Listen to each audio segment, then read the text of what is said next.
Hello, this is Mick Foley, and you are listening to Wrestling Uncensored. Hey, this is the Heartbreak Kid, Shawn Michaels, and you are listening to Wrestling Uncensored. Hey, this is Trish Stratus, and you're listening to Wrestling Uncensored. People are saying Stratisfaction is guaranteed. Aw, yeah, welcome to Wrestling Uncensored. I'm Dave Simon, he's Johnny North. WrestlingUncensored.net is the website. YouTube.com/RingsideReport.net. That's the place to be. Check out Dave and Johnny Live. Check out Ringside Report Radio. Wrestling Uncensored. The latest episode of What's Phantom in Japan dropped this week. You can go check that out on our YouTube channel right now. The Green Phantom, Montreal wrestling legend, and we do a monthly podcast focusing on Japanese wrestling. This month, we preview Wrestle Kingdom, the WrestleMania of New Japan, going down January 4th. Kenny Omega versus Hiroshi Tanahashi. Check out the latest episode of What's Phantom in Japan right now for all your New Japan news. We also recapped the World Tag League in New Japan and Ring of Honor's final battle. So a lot going on in the world of professional wrestling outside of WWE, and we get to that on What's Phantom in Japan. WWE TLC went down this past Sunday, and if you're looking for our thoughts on that, you got to go to the YouTube channel, because after every pay-per-view, we recap live on youtube.com/ringsidereport.net. I was there this past Sunday with my brother, the Simon brothers, in full effect. We went about an hour, just over an hour, I think, talking about WWE TLC, Asuka winning the Women's Championship there in an incredible triple threat match with Charlotte and Becky. So to hear the recap of TLC, you got to go to the YouTube channel. All the info for that on the website, ringsidereport.net, wrestlinguncensored.net. Johnny North, if you want to see his championship belt that he just won, the NWA British Commonwealth Heavyweight Champion right here, Big Johnny. You got to check out Dave and Johnny Live. Johnny was there yesterday afternoon, as we go every Friday afternoon talking about everything. We talked about Vince McMahon. We talked about Johnny's title win. Johnny had the title there with him. We talked about marijuana edibles in Canada coming in 2019. We talked about our favorite reality show, 90 Day Fiancé. We did the whole thing on Dave and Johnny Live, and you can check that out right now on youtube.com/ringsidereport.net. Now, on to the business at hand in the WWE. The McMahons have taken over. The WWE Raw program was in a really bad way. The show was not doing well. Ratings-wise, critically, it was bad. And they knew they had to do something. And we were wondering what they were going to do. We knew Baron Corbin was no longer going to be the GM. That seemed obvious. The long Baron Corbin promos, multiple segments with Baron Corbin, that was probably going to end.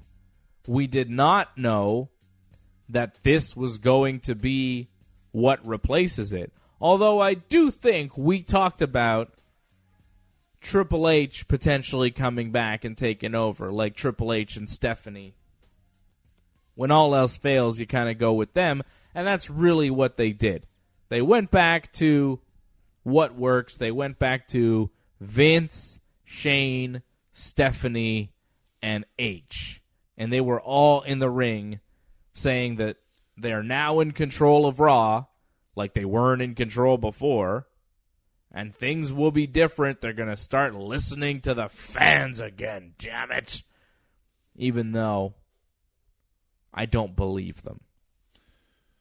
I understand why you wouldn't. I mean, really nothing's changed. It's just they're on TV now. They weren't on TV before. And I can't remember the last time it was them all together as a unit. I think it was back like maybe in 2000. I think the McMahon-Helmsley regime. But now this is kind of different, and I think they're trying to sell that as this is a new era, because now you're going to see a bunch of new people from NXT, and with them, Randomly you'll see Vince. Randomly you'll see Shane. Randomly Triple H, Stephanie. Maybe this will make the show feel like it's new and rejuvenated.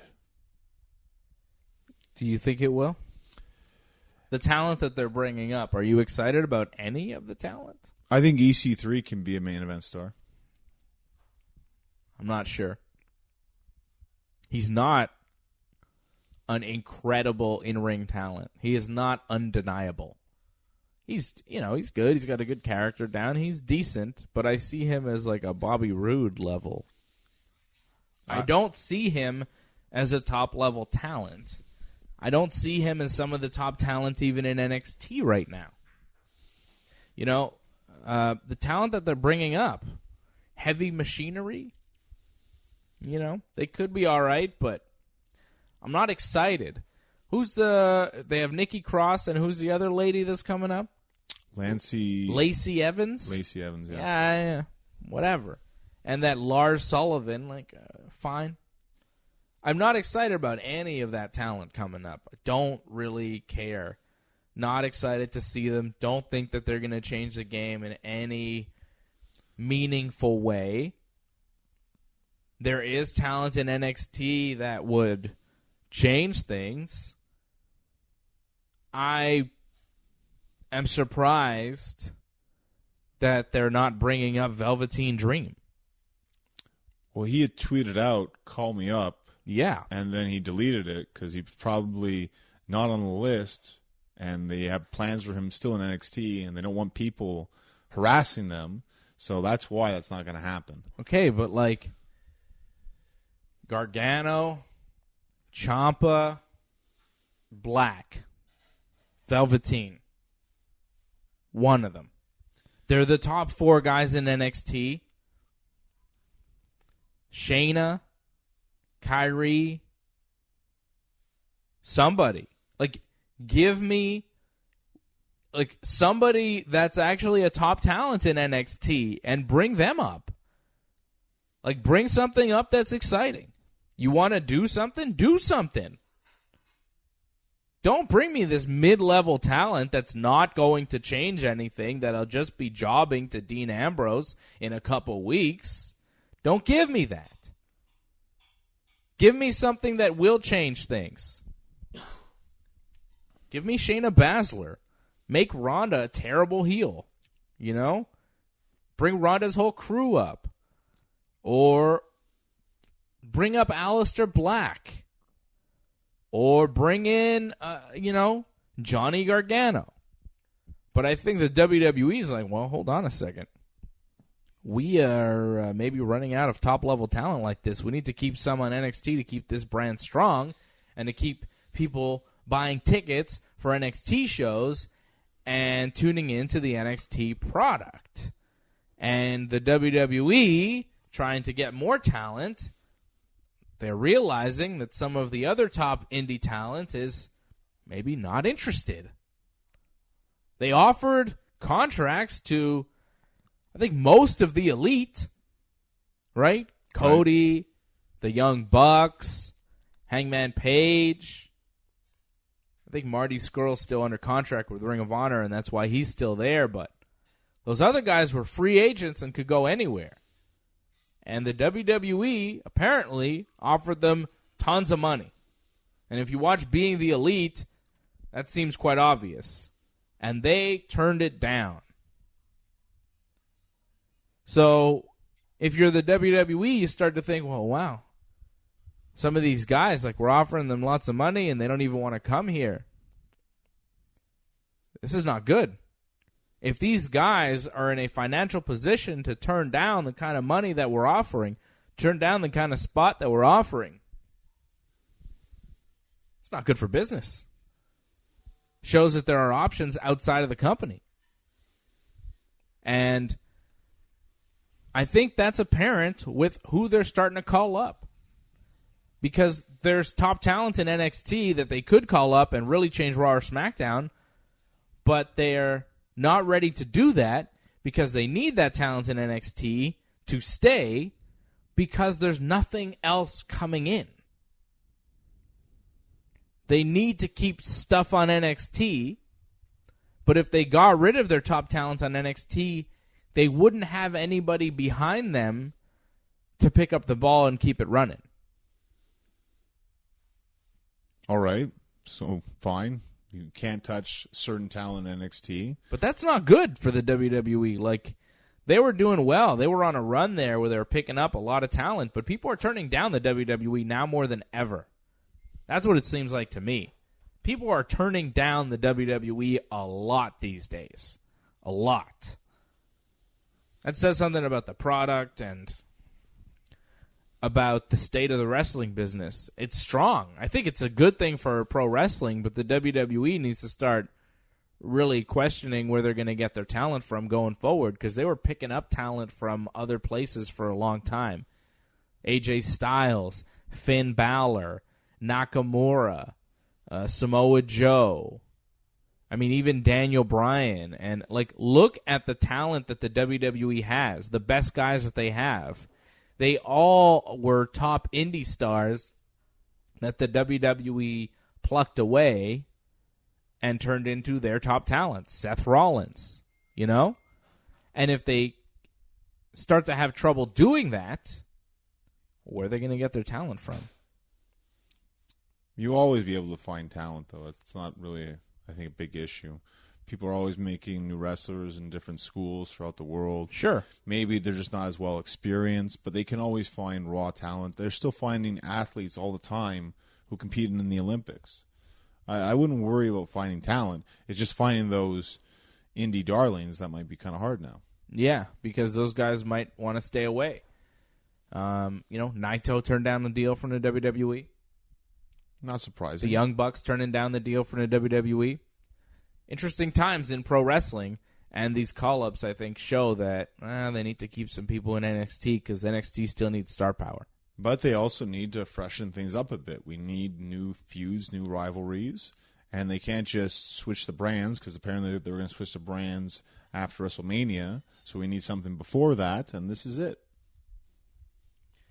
Yeah, it doesn't seem that fresh, though, because the McMahons say they're going to change things up, and what do we have? A feud that's been kind of months old, Kurt Angle versus Baron Corbin. These guys, haven't they had their thing already? This is just revenge to end Baron Corbin. It was Kurt Angle versus Baron Corbin at first, the match, and then Apollo Crews, Bobby Roode, and Chad Gable got added in because one of the McMahons, I think it was Shane, decided it was going to be a handicap match. I thought it was Triple H. Triple H said it was a handicap match, and Shane said it was now a no DQ, right? Right. So then they all beat up Baron Corbin with a chair, and then Angle hit him with an Angle slam, and then they pinned him, and then Angle put him through a table with an Angle slam. So it was really like a farewell to Baron Corbin. Babyfaces beating him up.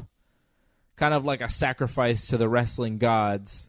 Here we sacrifice Baron Corbin. Please change the fate of Monday Night Raw. Yet that's not even going to happen because Baron Corbin is scheduled to wrestle Seth Rollins in the main event of Raw on Christmas Eve. Boring. Well, it's just odd, this whole destroy Baron Corbin, given the whole Braun Strowman thing that happened at TLC and then this Kurt Angle incident. I don't get it. If anything, I actually feel sympathetic to Baron Corbin. Like, he didn't deserve to get destroyed like this. Yeah, because it was like 5-on-1 at TLC because Strowman had all sorts of friends. And then it was like 5-on-1 again on Raw. Corbin, getting beat up. He didn't deserve that. He didn't? He's been kind of a jerk, no? He's been a bad GM. He's been changing the rules mid-match, giving himself unfair advantages. This is his comeuppance. This is what he deserves, Johnny. He got his comeuppance, okay, at TLC, but then again on Raw as well. Like, more comeuppance. If you didn't see TLC, here's the comeuppance on Raw. I think it was a little overkill. If anything, I think Baron Corbin, in my opinion, is more of a star now than ever before. To me, he's one of the most hateable guys in all of WWE. I disagree. He's one of the most unwatchable guys in all of WWE. He's one of my least favorite guys in all of WWE. Not because I hate him, but because he bores me. when he He's was so boring. when he was in the ring with the McMahons and the people wouldn't let him talk, it just shows you he's a superstar. I disagree. That's fine. You can disagree. You're wrong, but it's okay. You're wrong. You're wrong, John. I don't think Baron Corbin is a superstar. I don't think that he's a particularly good heel. I don't think that he's particularly good in the ring. I think that his promos are very bland. It's not good. He gets the point across, and he's so hateable the way he talks. It's not easy to pull that off, but he does it. He does it very well, actually. Do we really have to see Baron Corbin versus Seth Rollins on Raw Monday night? Well, there was a backstage altercation, right? So, of course we have to. So Raw and SmackDown were taped, right? Because they're not making them work on Christmas? That's right. That's nice. Last year they made them work Christmas, did they not? I thought Raw was okay, actually, last year. Yeah, but they made them work live on Christmas. Like, that sucks. You're away from your family all year, and then on Christmas you're away from them again. I think it was good of the WWE to tape the show this week so that they could give their superstars some well-deserved time off. So you made Natalya wrestle like 4 matches and 1 taping? Well, now she gets 5 or 6 days off. I think the quality of the match with Ronda isn't going to be as good because of that now. Maybe, but I'm sure she's fine with it, taking the time off. But, yeah, so Raw and SmackDown were taped this week. I don't know what happened. We're not going to give you spoilers at all. I don't even know. We can tell you what happened this week on Raw. Yeah, that's all we can tell you. And we can tell you what they have advertised coming up on Raw. They have Dolph Ziggler versus Finn Balor versus Drew McIntyre in a triple threat. And Paul Heyman is supposed to be on Raw Monday night. Celebrating the holidays. Whatever that means. I guess he'll be talking about Braun Strowman and Brock Lesnar and starting to hype that match because that match is, I'd say, official for the Rumble. Is it not? 100%. So, Universal Championship on the line, Royal Rumble 2019. We're on the road to the Rumble, which is very exciting. Braun Strowman versus Brock Lesnar. One more time. I don't know how excited I am for this. I mean, we've seen this, like 2-3 times already? Yeah. It hasn't gotten progressively better. If anything, it became more of a squash as it went on. Lazy more, I find, instead of actual wrestling match. So I'm not really excited for that match in particular. I'm just more excited for the Royal Rumble, the fact that it's Rumble season. The Rumble match is what draws me in. You know, last year Braun and Brock wrestled. I think it was a 3-way with Kane. Not much has changed. No. I'm not a fan of this match. But it is happening for the Universal title at the Rumble. The Royal Rumble this year taking place at Chase Field in Phoenix, Arizona on January the 27th. So Paul Heyman is going to cut a little promo on Raw Monday night, probably sans Brock, right? 100%. No Lesnar on Monday. Brock will probably show up in January. Probably the Raw before the Rumble. Yeah, like the last Raw before. Hopefully more than that, but I don't know. So weird that Brock is champion. He's barely around. Well, it's status quo, isn't it? Barely mentioned, though, too. Like, no one's really talking about him. It's always been this way. You kind of just gotten used to it by now. Yeah. Elsewhere on Monday Night Raw, Dolph Ziggler beat Finn Balor by disqualification when Drew McIntyre attacked, and he kind of attacked them both. Why? Because he doesn't like them both? So he doesn't like... Nobody likes each other here. Pretty much. Dolph doesn't like Finn, Finn doesn't like Dolph or Drew, and Drew doesn't like anybody, and they don't like Drew. And who's the babyface? Finn. Right. Who's the heel? Drew. What's Dolph Ziggler? Because he's in between. Is he? Yeah. He's the in-between? Yeah. It's not Drew? No, Drew's definitely the heel. Are you sure about that? Yeah, I'm pretty sure. I'm not so sure. I don't know what's going on there. I don't really care either. I was going to say that.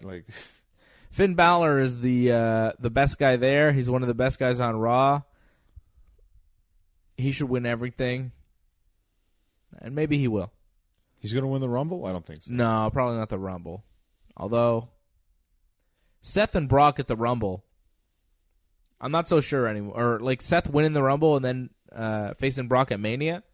Like, I'm not so sure anymore. I'm not so sure. That Seth and Dean match at TLC was the worst match at TLC. It was terrible, and everybody knows it. Everybody knows it. Everybody in the wrestling world. Like, we did the show after TLC. I don't know what other people were saying. Like, I saw some people on Twitter, you know, that were telling me, oh, that Dean and Seth match was terrible, but that's, you know, the Wrestling Uncensored universe. That's what's to be expected. Right. So I was saying, you know, how the match was bad, how it had no heat. You know, there was no real emotion there. They should hate each other. There should have been more hatred, but it just felt like they were going through the motions very lackluster. And then as the week kind of went on, I was hearing more and more people kind of say the same thing about the match. So I'm not the only one that felt that. You know, I'm usually one of these guys that's more hard on Dean and Seth than the average. But this week, I was hard on them, and everybody else was too. It was well-deserved because, yeah, the match wasn't that great. Even Seth Rollins acknowledged it on Raw. Did he? That his performance wasn't that good. It wasn't up to par, and the fans let him know it. And they did. It was boring. It was boring. Very boring. Yeah. The fans were chanting boring at Seth and Dean. And if you're the WWE and you see this, and Seth is supposed to be your next top guy, Seth is the guy you're grooming to beat Brock at WrestleMania and be at the top of the mountain going forward, you gotta rethink. Gotta rethink. Seth isn't the guy. The guy is on his way back. And we saw a promo for him this week. And it could be really one of two guys, because we saw promos for both of them this week. Samuel Zayn and Kevin Owens. They are coming back. We saw promo videos announcing that they are on their way back. They are coming soon to Raw, which is very exciting. They're both out with injuries. I don't know when they're going to be back, but the fact that we saw videos for them makes me think maybe by the Rumble.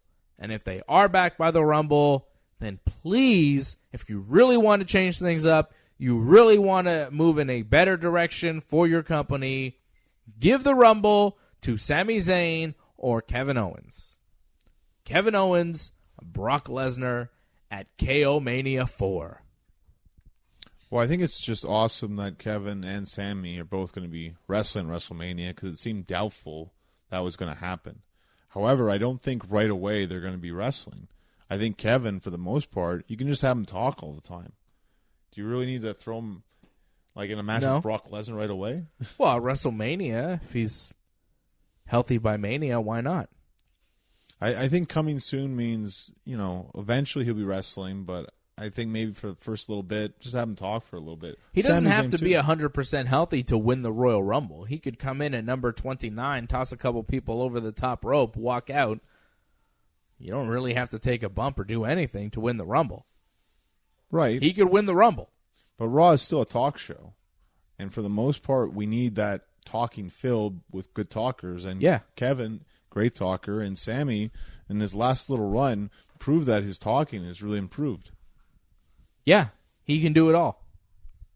So those are the guys you want to build the show around, is what I'm saying. Not Seth and Dean. It's Sami and Kevin.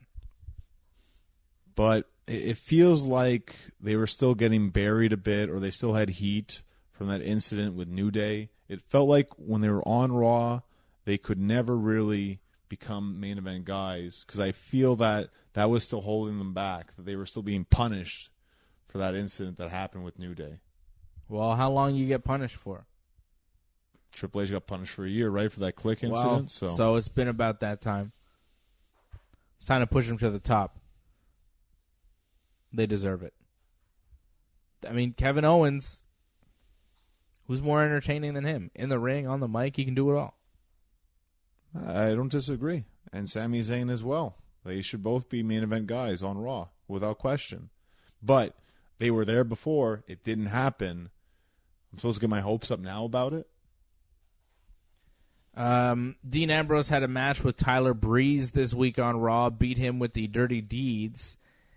Dean cut a little promo calling out Seth, and Seth didn't show up. And then after the match, Seth revealed himself as one of Ambrose's gas mask men, because Ambrose has dudes wearing gas masks surrounding the ring now for some reason when he comes out. And Seth was one of them and attacked Ambrose and Ambrose's goons. So this feud will continue. It's not over. I feel like they really dropped the ball here. There was something special they could have done here, because Tyler Breeze, he wrestled Ricochet in NXT, an open challenge match, and he was really over with the crowd. You know, maybe with this whole new change, he could have won the championship right here. Seth could have interfered before the match was over, but no, he does it after the match, which makes a lot of sense, of course. Yeah. I just find that... Let Tyler lose. Well, they clearly don't see Tyler, like... For some reason, NXT, he's a star, but on Raw, he's just a jobber. Yep. That sucks. It does. It definitely does. So more of the same here. We're supposed to be a big change of Raw, but Bobby Lashley and Lio Rush come out, and they talk about breaking a guitar over Elias at TLC, and Lashley does his poses, and then Elias shows up and hits Lashley with a guitar, so that's not over. Well, now they're going to have the Miracle on 34th Street match on Raw this week. Oh. Well, a street fight's fun, isn't it? Like, I'd rather see them in a street fight than a regular one-on-one, that's for sure. The ladder match was all right. Not great. I guess. I just don't care. I just don't care about Elias getting revenge on Bobby Lashley. I don't think anybody else does either. Well, regardless of what you think, Elias is really over with the crowd, and they're trying to make him into one of the top faces on Raw. Yeah, that's not smart. It's just not good. And also, something else that the WWE thinks we want is a revival push. That's what the WWE really thinks that we want on Raw. That's what they think will change Raw. And it's like, oh, wrestling fans are frustrated.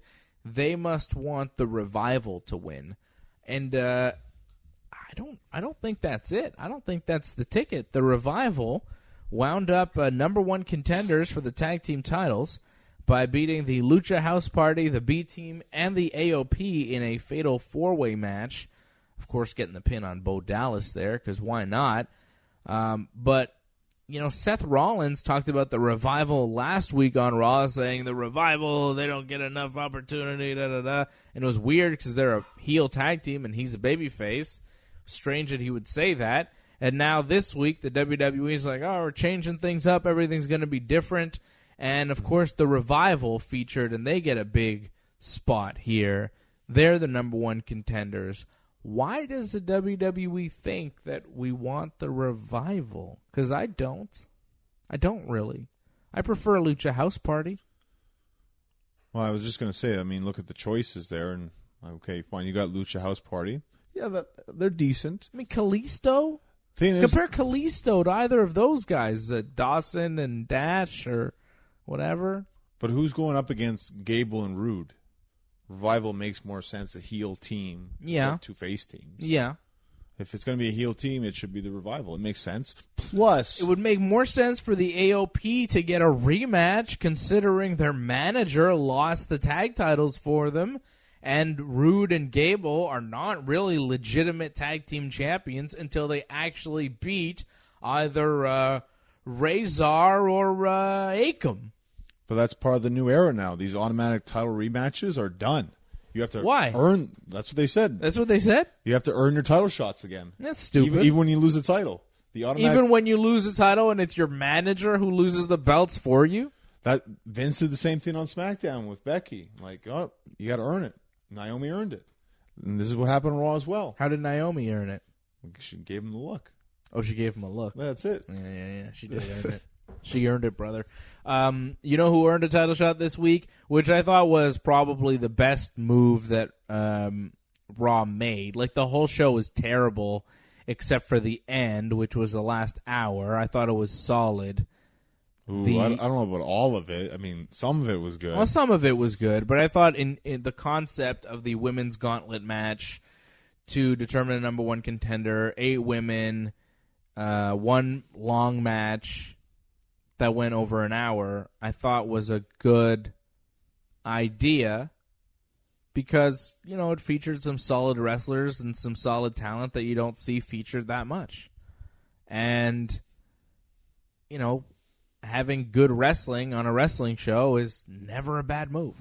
Well, you say good wrestling. I don't know if it started off as good wrestling. Well, Natty was in there for a while. Natty and Ember Moon was fun. It starts off Bayley and Alicia. Well, it starts off with a Ronda Rousey promo, right? Ronda started off the whole thing. Ronda says she told Nia and Charlotte and Becky that, you don't mess with Ronda Rousey. And she's like, a real champion is and a real champion is something else. She got lost. And a real champion is what's her name? Cyborg and Amanda Nunes. They're fighting December 29th, UFC 232. A real champion fights on that card. And I'm Ronda Rousey, but I'm the Raw Women's Champion. She didn't say that. She didn't promo the Cyborg fight, although that's going to be sick. Next Saturday, Cyborg, Amanda Nunes. You want to know who the real baddest woman on the planet is? Watch that fight and find out. No disrespect to Ronda. She's super tough and everything. But, let's be real. We keep it real here. Well, I think it's Cyborg and Amanda Nunes, the 135 champion against the 145 champion. Ronda never wanted anything from Cyborg. Ronda ran from Cyborg. And we know what Amanda Nunes did to Ronda. So I'm saying, you want to know the real fight. That's the real fight. That's next week. UFC 232. That's fine. That's Ronda's past, though. Woo. And, I give Ronda a lot of credit. Making the transition to professional wrestling, not easy. And she's done very well. Her promo is pretty weak, though, this week on SmackDown. Or Raw. Her talking is not her strong suit. Nope, but her wrestling is pretty good. So Ronda kind of talked about an open challenge and a real champion and this and that. And then the Riot Squad showed up, and Dana Brooke and Alicia Fox and Mickie James and Natty and Sasha Banks and Bayley and Ember Moon. They were all in the gorilla position demanding to get the match. And if you notice there, one of the people at gorilla position was Natty's husband. So, TJ, just give her the match. What's your problem? I didn't notice TJ, but that's TJ fun. was there. Wow. I was like, hey, what? That's not fair. Natty's demanding a match, and her husband's one of the guys seemingly in charge. Anyhow, he didn't play favorites. As we saw in Total Divas, he does not play favorites with Natty, even though she wants him to. Stephanie McMahon shows up and says that there will be an 8-woman gauntlet, and the winner will face Ronda next week. So Bayley starts off with Alicia Fox, which, sucks for Bayley and Alicia Fox, because if you start the gauntlet, there's no way you're going to win it, because you have to beat, 7 people to win the whole thing. So Bayley beats Alicia Fox with a crucifix pin, exactly the way Bobby Roode beat Drake Maverick for the tag titles, if you remember. It was a very lazy pin, and then they kind of rolled up for the crucifix. It was the same way that Bayley beat Fox here, but, whatever. Bayley then beat Dana Brooke after a Bayley to belly, and then Mickie James shows up, and Mickie won that match with a DDT.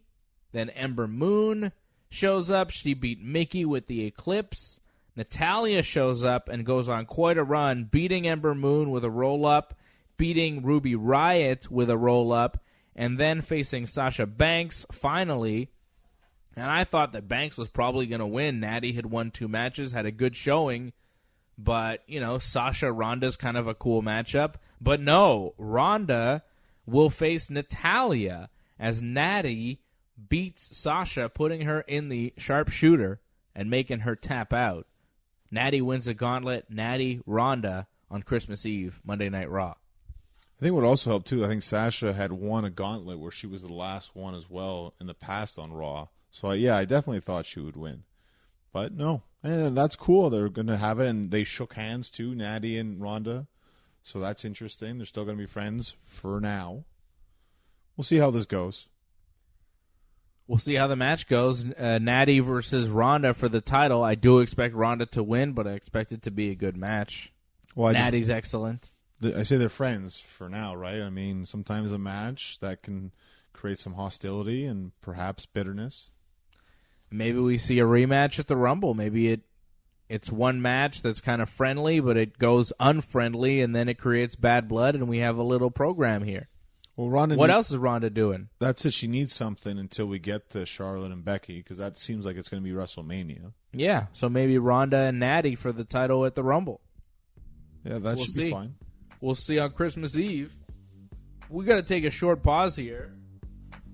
We'll get to SmackDown when we come back. We have a new regime in charge of SmackDown, and a tag team showed up on SmackDown this week that we have not seen in 4 months. We'll tell you who they are and what they're doing when we come back. It's Wrestling Uncensored here on TSN 690. What's going on, y'all? This is WWE superstar Kofi Kingston, and you're listening to Wrestling Uncensored. Hey, this is Antonio Cesaro, and you're listening to Wrestling Uncensored. This is Rob Van Dam. You're listening to Wrestling Uncensored. Oh, yeah. Welcome back. It's Wrestling Uncensored. I'm Dave Simon. He is Johnny North. WrestlingUncensored.net is our website here on TSN 690 every Saturday night talking professional wrestling. Follow Johnny North on Twitter at North Genesis. Follow him on Instagram at Genesis Johnny North. You can follow me on Twitter and Instagram. Same handle, Dave Simon MMA. You should always say the NWA British Commonwealth Champion, Johnny North. Oh, sorry. Yeah. Sorry. Do I have to announce you as your champion now? I would like that. Your new title? Thank you. Thank you. I'm not doing it every time. You should. I'm not. Every time I talk about you, I have to say your full title every time? Why not? This title's really gone to your head. You've been champion for like 6 days, and it's already causing havoc with your ego. I think it's just right. It's the way it should be. It always should be. It's too long of a title. NWA British Commonwealth Heavyweight Champion? Yeah, throw that in there. Heavyweight. Yeah, because I am a heavyweight, so yeah. I'm not saying all that stuff. Oh. I'm going to call you the NWA UK Champion. You're really, like, skimming a lot of it. Yeah, I'm skipping everything. I'm making it simpler. How about Johnny Champion? How about I just change your name to Johnny Champion? Instead of just calling you whatever, Johnny North, just Johnny Champion from now on. Until you lose the belt, and then you're back to Johnny North.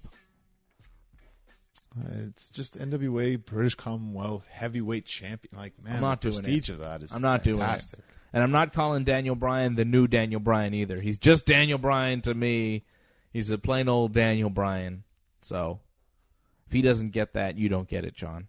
All right? I fully enjoyed... You think Daniel Bryan asked people to say, call me WWE Champion Bryan Danielson, Daniel Bryan? The new Daniel Bryan. He says that, yeah.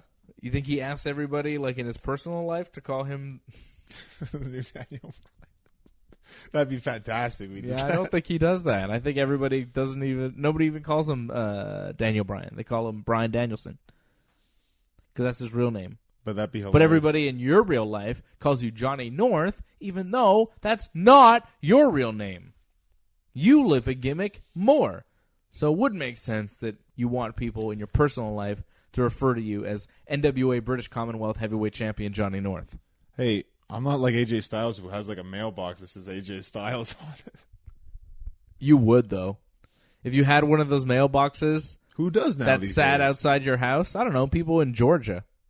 But if you had one of those mailboxes that sat outside your house that you could put your name on, tell me your name wouldn't be Johnny North on that mailbox. I'd be NWA British Commonwealth Heavyweight Champion Johnny North on there.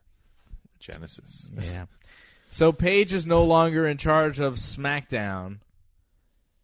Shane thanks Paige for her service and says you're going to stay on with a new role. We don't know what that is, and Paige disappears.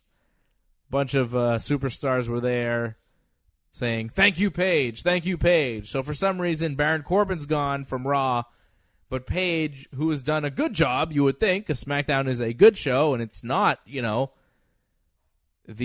ratings pit that Raw is. You would think that no changes on SmackDown, but nope, the McMahons are in charge of SmackDown too. Why? Because this whole GM role, it's a tired act. We've seen it since like 2002, and I think it's time to finally move on from it. We did move on, then we went right back to it again. It's time just to have it different. And yeah, the McMahons, it's been done before, but like the GM, it died for a bit, and now it's back again. I miss the days when you didn't need a director of authority to be seen on TV as often as they are. I miss the days when matches were made because commentary told you the match was about to happen. No one questioned why this match was going to happen. The match was happening because it was on the card. No one asked who booked this. No one asked about that. Once in a while, you'd see Jack Tunney, but he wasn't on every show. Like, whatever happened to that? Whatever happened to two wrestlers challenging each other to a match, agreeing to said match, and that's all you need? You don't need to go to some director of authority and ask permission if you can have this match with this guy. No, you don't like this guy. He doesn't like you. You're both wrestlers. It's not brain surgery here. Do the match. Why do you have to ask permission from a director of authority or a GM or a constable? You know, it's stupid. It didn't used to be this way. You want to know who's wrestling on Raw? They'll show you a graphic and tell you who's wrestling on Raw. Do you need somebody to come out and tell you in a promo who's wrestling on Raw? To me, it's a big time waste. Don't tell me what's going to happen. Don't cut a promo that's going to last 20 minutes and tell me what's going to happen. Show me a 10-second graphic on the screen, maybe a little video package leading into it, and let's go. Cut out this nonsense. We don't need directors of authority as often as we see them. You remember Jack Tunney, the president of the WWF? When did you ever see him? You saw him once in a while. Remember when Gorilla Monsoon was like the president? You saw him every so often. You know, when Brett and Sean were going crazy, well, Gorilla Monsoon had to show up, and you know things were serious then, but Gorilla Monsoon didn't care about, you know, Ahmed Johnson. He didn't meddle in Razor Ramon's affairs for the most part, you know? He didn't care. It wasn't what he was there for. You don't need to see these directors of authority as often as you do. It's tired. It's played out. If anything, that concept is played out. Because you say, oh, the GM, it's, you know, whatever, it's boring. We've seen it so much. But this is just a different incarnation of it. Instead of one GM, we have four. They're not called the GMs, but, you know, it's the McMahons and they run the show. How is this different from the authority? Well, really, it's not different, but the McMahons No, it's not. Yeah, it's exactly. But the McMahons are bigger than GM. They're more over than GMs are. People want to see the McMahons on TV. You want to see Vince on TV every week. I want to see Vince. Exactly, so. But I don't need to see Shane and Stephanie and Triple H. I think they love pushing Shane for some reason because he wrestles. I think that's why they like to push him. And Triple H as well when he can wrestle. Yeah. And Stephanie? Stephanie, I think, is a good role model. I think they like to push her because for women. Oh, okay. If you say so. If that's what you think, I don't know. She's a good talker. She cuts a good promo, but, you know, her character is inconsistent. Who isn't? Sometimes she's a heel and sometimes she's a babyface. And it really is not clear why. A lot of characters are like that, though. Yeah. Like, doesn't she hate Ronda Rousey? Of course. But does she still? I would think. I don't understand why it's changed whatsoever. Yeah. The last time we saw Stephanie and Ronda interact, did Ronda not, like, put an armbar on Stephanie? Yeah. Stephanie doesn't want revenge. Because Stephanie's a babyface now? Stephanie doesn't want revenge because maybe right now is not the time for that. Okay. It's the same, though. You see what I'm saying? But they're Bring me back to the Jack Tunney days. That's what I want. But Jack Tunney was just a figurehead. Like, yeah. He wasn't really an authority figure. No, but he wasn't on TV very often. You didn't need an authority figure back then. These matches made themselves. Right, but you need that charisma of the McMahons. You want that around because it's good television. It's overdone. It's overdone. You know who's not overdone? Becky Lynch. The man. Well, she's under right now. What do you mean? Well, she comes back first match. She loses the championship. Mm-hmm. I think that was wrong. I don't think she should have lost. I expected her to lose the title, but I thought it would be to Charlotte Flair, not to Asuka. I was very surprised to see Asuka win the title at TLC, and pleasantly so. I love that Asuka now is the champion and probably figures into the plans for WrestleMania. I don't know how that's going to work exactly. Me neither. And I felt the match with Naomi, it felt out of place. Not that it was a bad match. It just, something seemed off about it. I thought the match was good. The fact that you just went from move, finish, nope, not finish, and then move, then finish. Something just seemed off about that. It didn't seem to flow right. Maybe not. I don't know. A little promo before the match. Becky starts talking about Ronda Rousey. She wants a piece of Ronda still because she wants revenge for Ronda knocking her and Charlotte off the ladder. Charlotte shows up and also wants to face Ronda. And Asuka arrives and says they should focus on her. And then Vince McMahon shows up and he says, Becky and Charlotte, you're making excuses for yourselves. You've got to earn title shots. You lost. It's a TLC match. That's too bad because life sucks and then you die. He didn't say that. He didn't say that, but that's pretty much what he said. He then says, if you got a problem with Ronda Rousey, you should take it up with Ronda Rousey, damn it. And Asuka, if you want to defend your title tonight, you will. And then Naomi comes out, and Naomi says she wants a shot at the title, and she gives Vince a look, and Vince goes, yeah, give me that look again. And she gives him this, look, and Vince is like, yeah, you're getting the title shot now. Ugh, Naomi, I love that look you gave me. It was so... I felt the glow. Ugh. I'm sure he did. He felt the glow. Give me that look again. But what was that? That was creepy. It was odd. Creepy Vince. But Vince is always like that. But Vince brought up that segment, though. But him coming out, I had no idea he would come out.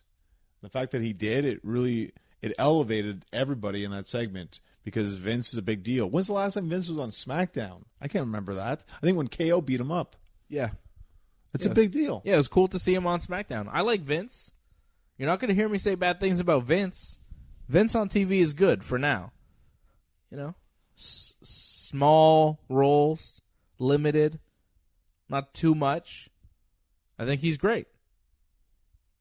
Well, I think that's the way it's going to work. You're going to see maybe him once in a while, Shane once in a while, Triple H once in a while. They're backstage there all the time anyway, so why not? Yeah, why not?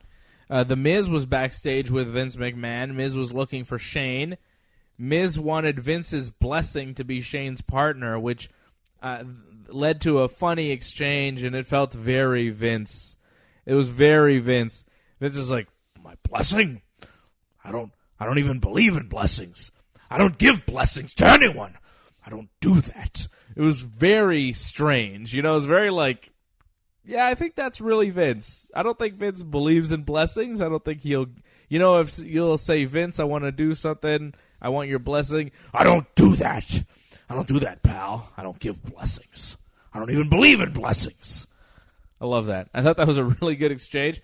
And then Vince is like, if you want to be in a tag team with my son Shane, the product of my semen, you have to prove yourself in a tag match tonight.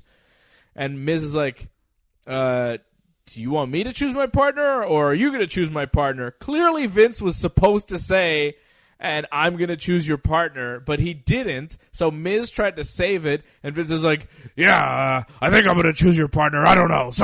You're going to have a partner. And then he just kind of walked away. It was great. I like that. I love that promo. You saw so many sides of Vince there. You saw like a personal thing where like Vince doesn't give blessings, which I think is a legit thing. Like it's just a real like McMahon thing. And then him confused like, Was I supposed to tell you who your partner was? Are you supposed to pick your own partner? I forget what we're doing here. Whatever. We'll figure it out later. And then he just walks off. And that's stuff Vince could get away with because, like, who's going to reprimand him for forgetting the story? No one. So what are you going to do? It's great. I loved it so much. And that backstage with The Miz encapsulates so much of why I love seeing Vince on TV. The, like, confusion, like, he could screw up, and what's anybody going to do about it? So then you see Vince say things and do things that no one else could say or do on TV, on Raw or SmackDown. It's great. He gets away with anything because he's Vince. The look thing with Naomi, that was creepy Vince. The backstage with Miz, forgetful Vince, and also strange Vince with the blessings.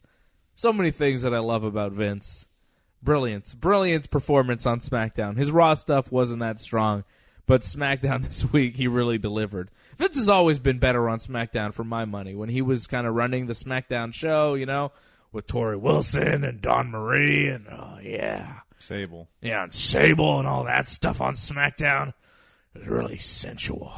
I don't know, when he dropped the F-bomb on Shane when Shane came back, that was pretty fantastic. Yeah, well, that's what I'm saying. Like, he can do things on his TV that no one else can do. You do those things on Vince's TV, you get fined or fired. Vince does those things, what are you going to do, pal? Titus O'Neil, you want to grab me on TV? You're suspended. I drop an F-bomb, who cares? It's great. That's fun television. Oh, it's great. I love Vince so much. Oh, he's so good. What else happened on SmackDown? The main event was real good. Mustafa Ali gets the pin on Daniel Bryan. Hit his inverted 450 splash on D-Bry. It was Mustafa Ali and AJ Styles against Daniel Bryan and Andrade Cien Almas. Talk about a kick-ass tag team match to finish SmackDown this week. My goodness. Great match. Cool finish. Daniel Bryan takes the fall. Impressive stuff. Well, it's cool that Mustafa Ali, not only did he beat Daniel Bryan, he's going to be permanently a part of SmackDown now. Yeah. So that's huge. He's on the brand. He's a SmackDown wrestler, and I think he's still on 205 Live too, right? I'm not sure about that, but regardless, as long as he's on SmackDown, that's going to be huge for his career. And, pinning Daniel Bryan, that can only help you, I'm sure. If he gets a title shot, regardless if he wins or doesn't, I mean, that's an amazing accomplishment. Yeah, and it's cool for him as, like, the first guy from 205 Live to branch out and get to the main roster, right? Well, it shows hope, and maybe people will start watching 205 more often. And hope for some of those guys on the roster, too. Maybe they can get a spot up on the Raw or SmackDown show. The Usos were in the ring. They called out the Bar. They won a tag team title shot. But Carl Anderson and Luke Gallows show up instead and says they're sick of it being the Usos and the Bar and the New Day, and they haven't been in a match on SmackDown in 4 months. Crazy. Shocking. And, they're right. They're a very good tag team. They should be used more often. So they have a match with the Usos. It ends in a no contest when Sanity shows up and attacked everybody. The Bar was there. They were maybe trying to distract the Usos, but Sanity just beat up everybody and then kind of looked at the Bar. The Bar then beat up on the Usos and Gallows and Anderson a bit afterwards as well. So the SmackDown Tag Division really getting a shake-up with Sanity and the Good Brothers in the mix and being taken seriously again, which I think is a good thing. And now we're going to get another 4-way tag on SmackDown this time, where it's going to be, I believe, the Club, Usos, New Day, and Sanity. Probably the winners face the Bar, more than likely. Makes sense. It's a good, solid tag division they have on SmackDown. Way better than on Raw. Oh, Raw is terrible. I mean, whatever you want about the Revival, but that 4-way was a really bad match. Yeah. Not great. I mean, the B Team, AOP, Revival, Lucha House Party, Gable, and Bobby Roode. That's your tag team division. SmackDown, New Day, Usos, Bar, Good Brothers. Solid. Well, to be fair, I think the Revival against like Gable and Jordan in NXT, that was a fantastic match. I think it was 2 out of 3 falls, if I'm not mistaken. Mm-hmm. That was an amazing match. So if they can bring back some of that magic for that match on Raw. I don't know what's happened to the Revival on the main roster. I feel like they were way better on NXT. They had better matches there for some reason. Maybe they were given more time and they were able to really get it going, but I haven't been as impressed with them on the main roster as I was in NXT. Well, I think a lot of it has to do with their booking too.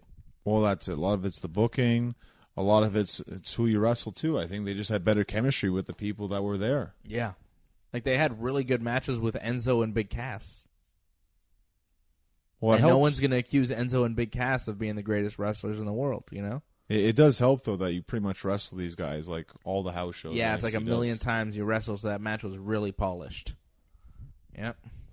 How about a winning tag team here? The Miz and Mandy Rose beat R-Truth and Carmella. The winners of the Mixed Match Challenge go down in a mixed tag match. R-Truth thought Mandy Rose was Maurice in his little pre-match promo, which I thought was pretty funny. Miz hit Truth with the skull-crushing finale to get the pinfall. The match was not really much of a match. I think Truth's promo before the match was actually longer than the match itself. Yeah, it seemed kind of short, but it just was to get the point across that The Miz can win, and was to help push this idea with him and Shane. I mean, that match, when I looked at it, I was looking forward to seeing a classic, so the shorter the better, actually. Yeah. What's the end game for Miz and Shane? Them wrestling or them actually becoming a tag team? You could probably do both. Team, they don't work out, and then it's weird. They wrestle for the World Cup. Weird deal. Shinsuke Nakamura did a little backstage promo on Rusev. It will be Nakamura defending his U.S. title against Rusev on SmackDown Tuesday night, Christmas SmackDown. It'll be Shinsuke versus Rusev, Miz TV with Shane McMahon. So we'll find out a little bit more about those two and their deal. And Jeff Hardy one-on-one with Samoan Joe. Really, SmackDown doesn't look, compared to Raw, the way how Raw's looking going into Christmas, Raw looks a lot more intriguing than SmackDown. Wow. How? Well, I mean, Rusev and Nakamura, how many times have we seen this match? Okay.